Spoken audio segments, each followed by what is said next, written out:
It's a slightly different video today. I've been invited into London to take a look at the BrickBoy. The BrickBoy is quite simply a mod kit that allows you to insert a Raspberry Pi, a new display and a battery in order to emulate your retro games, including Game Boy, Game Boy Color and Game Boy Advance. You may have seen them on socials. They popped off. They got over $1 million of crowdfunding via Kickstarter. So this is a serious project that retro gamers and myself are excited about. They have made me aware that this prototype unit there's still issues, quite simply, mainly down to the build and some of the bricks sticking out where they shouldn't be, and the back is a little bit open. But in this video, and why they've invited me down, is to take a first look at the BrickBoy and an early look at the prototype. So I want to see the build quality, I want to know how the buttons feel, I want to see how the accessories work, and more importantly, I want to see how the emulation works as well. So hopefully you get some value from this. If you haven't backed them or you don't know how to purchase it, there is links below. I know modders in the scene are working on something different as well in terms of inserting, I think, a Game Boy Pocket inside of the Lego Game Boy, which is obviously something different. But if you're on the market for a literal physical mod kit that is coming to fruition in the next few months and that has a $1 million backing behind it, this is what we're looking at today. So let's jump in, and a big thank you to BrickBoy for inviting me down into London to take a first look at this.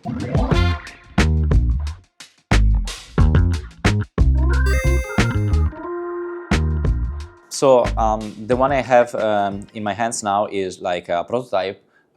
What we are currently missing before shipping is finishing the certification process and getting the mold injection plastics ready. So the ones we have now have a different plastic. They are basically 3D printed with different technologies. The one you see now here, for instance, is printed with a technology by HP called multi-jet fusion. This has very good tolerances and precision and quality, but you can see the finish is different. So this is not the same color and finish than the actual one we will be printing with. This is the display panel, and it's basically designed to fit at the center and to give you like a good playing experience. The electronics are basically divided in two main modules. So one main electronic module, which includes again the display, the battery pack, and with a 3000 milliampere hour lithium battery. And the electronic module includes the custom PCB and the Raspberry Pi, which has a physical switch with 3 states, the charging circuit, which has USB-C charging and power management for the lithium battery, the display connector, the audio amplifier and speaker, the external connector for external magnetometer, and it has a bunch of other things such as 2 magnetometers on board. So from what I gathered playing around with this device and looking at the internals, the PCB doesn't actually connect to the buttons via wires. Instead, it reads pressure via magnets that have been placed under the action buttons and the on and off switch. And this is crazy when you think of it, and that's all because of the restrictions that this Lego set has entailed in terms of putting in a mod kit. And the guys at BrickBoy haven't wanted to remove many pieces, so they want to keep the legitimate buttons for not only authenticity and a unique way of gameplay, but because they want this to be as best as possible in terms of mixing a Lego set with a physical console. So small presses of the buttons literally sends a magnetic wave to the PCB that reads inputs. And I'll admit, a couple of times when testing, the magnets can not even read any buttons at all, or sometimes reads one button continuously, such as left or right. And the team assured me that this will all be ironed out at launch, but when it worked really well with very little latency at all, which really did surprise me because it's one of the first controllers that I've used that uses this magnetic magic, so to speak. So under the D-pad, you can see we have 2 small magnets here.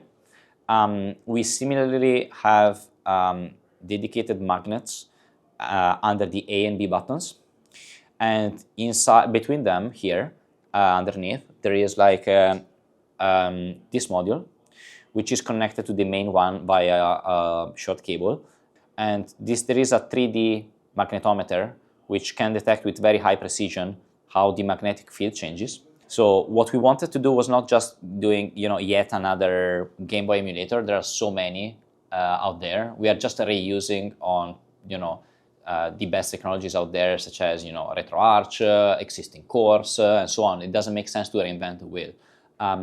We basically built on top and created, for example, a dedicated BrickBoy Manager menu where you can easily manage the device, like the brightness, audio, all the functionalities. We did it from scratch, and it's made first to fit well the Lego build, meaning it had to be easily accessible, so not technical users, and to give you BrickBoy specific features. There is no space left in the main body for the cartridge reader, so this was not an option, while retaining all the other features. So we went with the external cartridge reader. Here you can see it with the transparent case, but the final one will be black.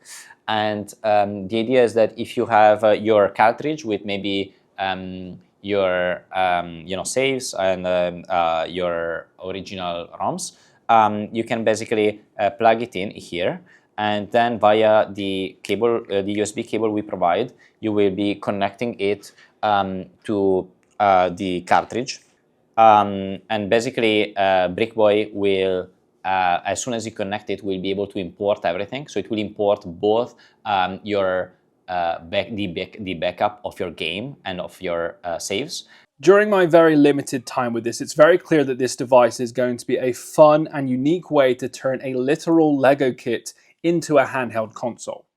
The prototype was a little messy, and you could probably see that in a few of the shots, but this is the final prototype unit before they go into mass production. So there's a lot of growing pains in areas that will change upon release, and they have reassured me that the magnets and the latency issues, and sometimes I found that when playing with the game, the magnets didn't recognize, so you had to recalibrate, which is a way of doing it via the actual back buttons on the actual cartridge, or the BrickBoy cartridge. It was cumbersome to do that for sure, and I really do hope they iron these out, but it's undoubtedly going to be a really, really cool way to play Game Boy games on a Lego Game Boy. It's remarkable how they've managed to cram all of this, the Raspberry Pi, the speakers, the batteries, the display, into a Lego Game Boy, where the actual internals is incredibly small, and they haven't removed a bunch of buttons. They've added in a couple of unique areas and extra pieces for you to configure this yourself, and the heart, the magnetic heart, so to speak, is bang in the middle, ready to act as a way of playing your games using the authentic buttons, which I really do respect. Many of you will say, Brandon, why don't I wait for some of these smaller modders to release the actual physical Game Boy Pocket PCB that you slap into this device? And I would say definitely do your research. They're not out yet.